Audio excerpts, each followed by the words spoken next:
falling in love, ascending in love. All of you have found yourself at some time falling in love. All of you have fallen head over heels in love, and you have found yourself to be a new person. You have wondered, who is this person I feel myself to be? I am doing things now that I would only have imagined. I've seen others of my brothers and sisters act this way, but I didn't think I would. And yet I find myself most excited to think about this other person, to be with this other person, to share, finding that there is great excitement in coming together, asking, how was your day? What went on for you? What new insight? What happened? And you could not wait until you were in that one's presence again to share of the heart. You feel yourself to be alive in that love. And that is so. That is why so many of your brothers and sisters fall in love over and over again. You have looked upon society, the brothers and sisters in the recent years, and you have wondered why there is so much of the changing of relationships. They try one relationship for a while, and they say, well, I want a new one, I want to start over. It has always been thus, even in times when there was not perhaps the obvious change of partners, but it has been thus for much of your adventure. Ones have looked beyond the immediate relationship and have found themselves admiring the grass in another pasture, and felt that the grass somewhere else was a bit greener, for a time, until they came unto the awakening, and looked upon their own heart and found that love was right there all the time. It is the way of mankind, womankind, to want to experience falling in love, to have the feeling of being alive, the dynamic aliveness which makes every day feel worth living, and excitement.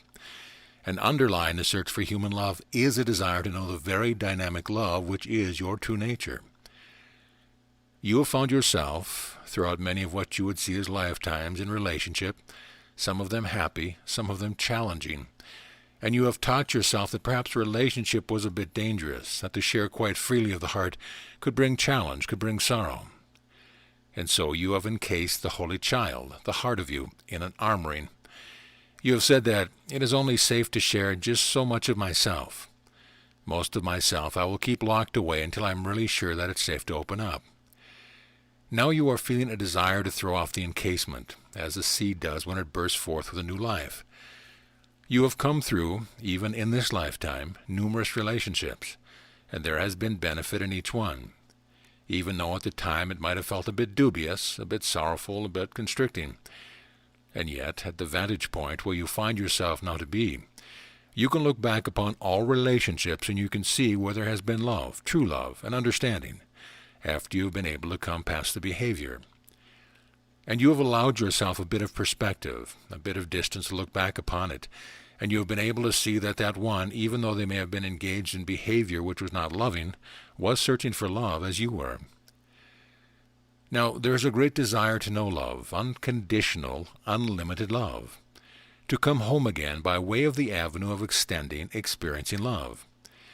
It is the grandest of gifts to give of yourself, the self with a capital S, and in the giving, guess what happens? You find yourself. You experience yourself. As you allow the heart to open and love freely, caring, understanding, asking only to be companion upon the path. As you allow the shutters of the heart to be flung wide open, you find yourself and you experience the love which you have been searching for. Falling in love is falling into a state of experiencing yourself, your true self. For your true self is most alive. Your true self is most dynamically exhilarating. It is not the love as the world would teach you that has the conditions attached, that shoulds of how it can be extended, how it is safe, how it is not safe. But your true self is the exhilaration of falling in love. That is why it is so desired. For in those moments of falling in love, you experience the releasing of the boundaries that you have taught yourself to be, and the boundaries of what the world has taught you that love is. The world has taught you that love is an exchange, that I will give my love unto you if you give your love unto me, and or I will give my love unto you only if you give your love to me in a certain way. Not only that you give it, but that you give it in a certain way, perhaps in a long-term committed way, perhaps that you do not make waves, that you are always happy, that you find me to be the most wonderful person that you've ever met, and that you soothe my ego, etc., etc. But that is not true love. That is conditional love. That love you have known throughout eons of time, and the conditions for that love have changed from culture to culture and society and society and time to time. That love changes, but the love which you are is changeless. It abides forever. It goes beyond form. It goes beyond the physical exchange of energy known as form. When the form is laid down, the love does not end. The love that you carry in your heart for one is always there. No matter whether that one stand before you utilizing form, or if that one stand before you in their light body. The love that you carry in your heart for that one is always there, always alive and always eternal. And you experience why it feels so good to be in love, for you touch the eternal part of you. What you are remembering is the Holy Child is the energy which activates form, and even though the form be no longer with you, the light that one is always with you. All of you have asked to know what is love, for you have asked to know yourself, and you bring to yourself relationships and the many forms of relationships so that you can see beyond the limitation of form, so that you can look beyond the limitation of behavior, choices, personality, so that you can look beyond even the absence of form and feel the presence of love nonetheless. The presence of love is very much where you are. The presence of love is very much in your classroom, in your workplace, in your home, if you but have the eyes to see it, the eyes of the heart. Falling in love is grand. It can be done in every moment of every day. You can fall in love with the one who stands in front of you at the grocery store, the one who adds up what you are to pay in the golden coins, the one who runs each item across the beautiful window which measures almost magically what the items will cost. You can fall in love with the one that you see upon the street corner. You may never know the name in this lifetime. It matters not, for names change. You have known that one in other lifetimes. There is no one that you look upon that is a stranger to you. Each and every one who stands before you is as a beautiful flower unfolding in their process. If you but take the time to pause and look deeply with the eyes of the heart, you will fall in love. This does not mean that it needs to be expressed in the ways of the world, for you have come past that. It needs to be expressed in the way of eternity, the way of unlimited love, the way that says, I recognize you. I see the Christ that you are. I look beyond the appearance and I see my Father in you. And in that you fall in love every day. Everyone who comes into your presence is a beautiful gift you give unto yourself. For truly, beloved one, you have called them forth. They would not be there in your presence if you have not called them forth. And by the same token, they have called you forth in order to know and experience the love that they are. There are so many of your brothers and sisters who are still very much encased in their own shell. The seed is alive and well within them, but the encasement is so dense that they are carrying out to no hope the possibility of light, to have someone be outrageous enough to stand in front of them and say, Hi, how goes it with you today? Or even to say, I feel lighter in the heart when I'm with you. Every one of your brothers and sisters waits for your acknowledgement of who they are. They wait for you to look them straight in the eye and say, I know who you are. Many of the brothers and sisters, as you have seen, go about with the eyes cast down. Many of them are so busy in what they think they are doing that they not have time to pause and to behold the beauty of a sunrise or a sunset.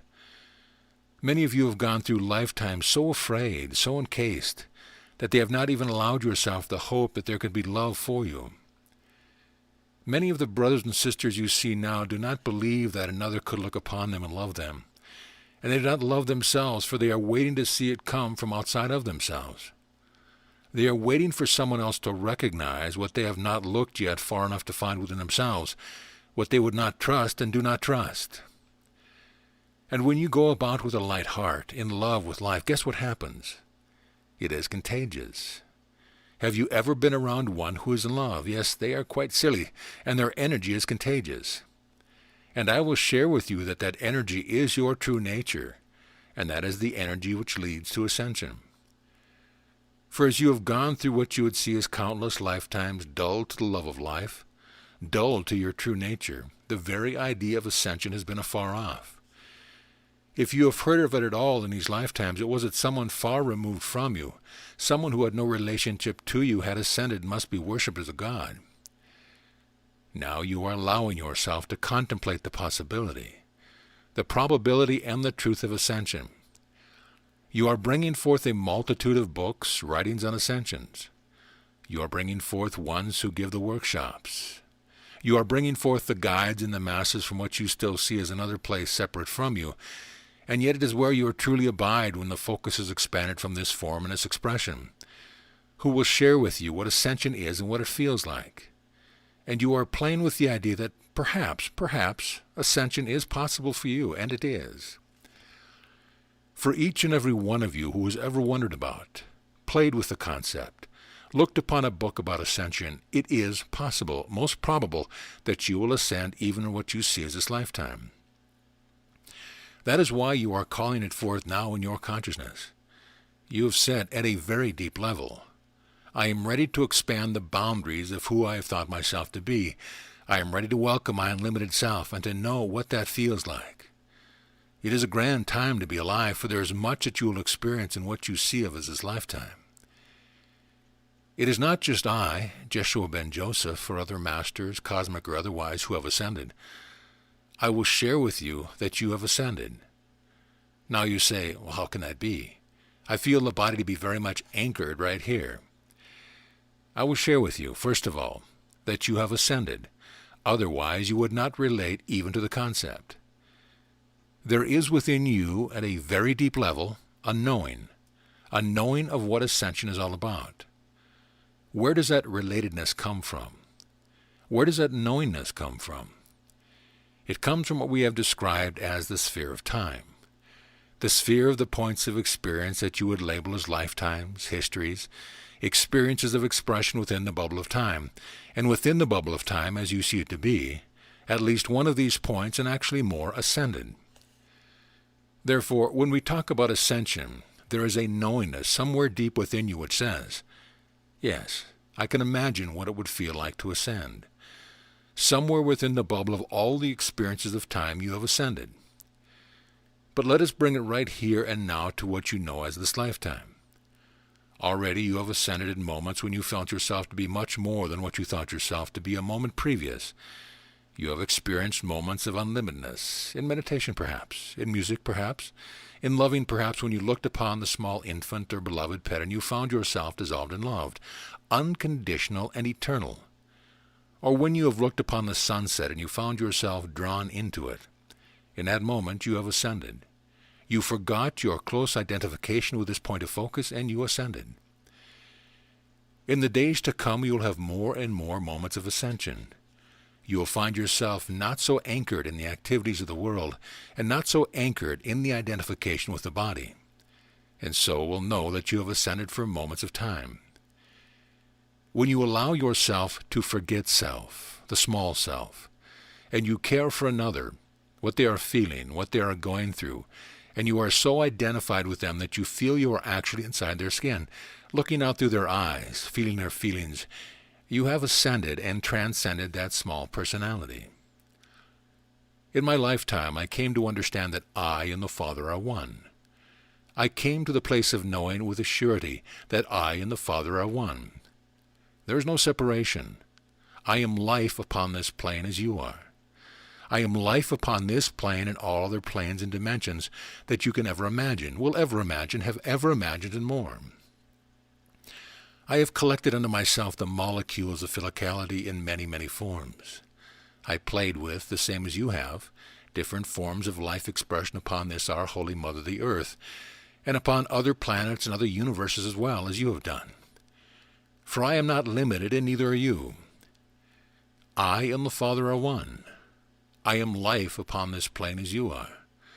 I am the light which casts out all darkness. I am the light which activates the form as you are. The form, the body, what is it after you have chosen to lay it down? A lifeless form. You are not the body, but you activate it. You use it for what you would see as a time interval. You are its master, although oftentimes it calls out to you and suggests that maybe it is the other way around. I've experienced that too. Within what is known as life expression upon this plane, there is first a descent into matter. You have chosen, as the God-child that you are, to know what it feels like to be amongst your creations. not only to be amongst them, but to activate them and see what it feels like to go about with the density of form. And you have tried all kinds of forms. You have been the woolly mammoth. You have been the teeny songbird. You have been the eagle. You have been the dolphin. You have been the great whale. You have been the tiny minnow. You have been the alpine flower and the tallest sequoia tree. You have been all of these forms and more. I, too, have come many times to our Holy Mother, the earth, to experience life with form, for I have enjoyed expressing creatively and known my creations. I have enjoyed relationship, true relationship of love extended and shared, as the simple peasant, the simple farmer, the simple fisherman, and I have also known lifetimes of complexity. In the lifetime that is so famous now, the lifetime of Jeshua ben Joseph, I came with a purpose, as there is a purpose to your expression upon this plane. I came knowing the light that I am, the light that activated the small babe who was born, but I also experienced a close identification with form, for I desired to remember how it felt to be a man, to be human. And so there was a period of time remembering what form is, what the body can do, and a time of experiencing all the emotions which you experience. Times of frustration when there were lessons set before me by my master, and I wrestled with those lessons, and the answers did not come as quickly as I wanted them to. And I judged myself, and I felt frustrated. Times when I looked upon another, and I envied the form that one was expressing with, and I felt jealousy, until my earthly father, the one known as Joseph, sent me to sit by flowing water and to abide with myself, the small self, until I came into connection with my holy self. It was needful for me to go through a period of identification with what it means to be human, so that I could intimately know how emotion, energy, and motion is experienced. Yes, I knew sorrow. In my human understanding, I knew sorrow. For is it not written in your scripture that I was a man of sorrows and acquainted with grief? I was also a man of laughter and acquainted with joy. And when I allowed myself the perspective of the whole vision, the holy vision, there was no longer sorrow. For there is only sorrow when it is measured within the limited framework of time. Outside of time it matters not, for the holy child abides always within the kingdom of our Father. However, within the bubble of time, within the bubble of the experience known as lifetimes, there can be sorrow because of the identification with form and its potential for loss, and because of the belief in the gradation of value as seen in time. In the unfoldment of my remembrance I knew sorrow, and I knew human love. I knew attraction of form to form, physical attraction. I looked upon ones who utilized the form of woman and beheld them as beautiful, and there were ones who stirred my heart as a man. There were ones who had the dancing eyes who gave my heart opportunity to flip, and it did. I knew the feeling of human love, but there was within me, as there is within you, a very deep knowing that there is more. I knew that there was an integration of wholeness, a balance, if you will, where all of what I experienced the human was seen within the whole of experience, and I knew that which was beyond human love. I knew that there is eternal love which goes beyond form, no matter how beautiful the form. For indeed, the spirit is what you fall in love with. It is not the form. Although the packaging may be what attracts you at first, packaging can be beautiful. But as you abide with that one and you look beyond the packaging, what you fall in love with is yourself. You fall in love with the higher attributes of yourself. You fall in love with love itself. Falling in love has much to do with ascending in love. Descending into the experience of matter, of form, has much to do with ascending. For now you are in the process of knowing, consciously knowing the marriage of energy, of light energy with spirit and form, which is light taken into a density acknowledged as form. You are coming to a conscious awareness of an integration, a marriage, knowing that I walk, I activate form. I activate it as a vehicle of expression that speaks a language unto the brothers and sisters who understand the language of the body, of physicality. But I am much more than the form.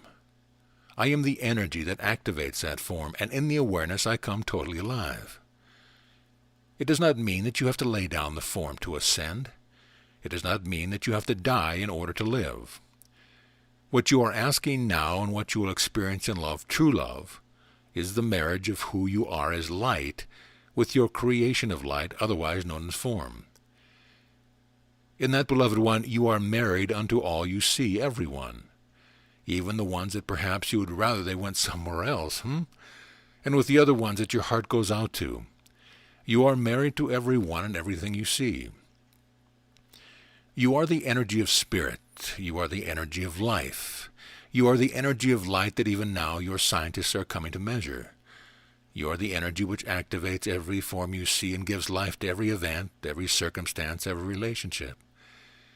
Then you come to the place of saying, yes, Father, I am your life upon this plane, and I enjoy life, for he does, not the activity of the world, but life. In my lifetime, because I knew my oneness with the very life energy that we are, I came unto a place of knowing that I no longer needed a special time to speak to my Father as in prayer.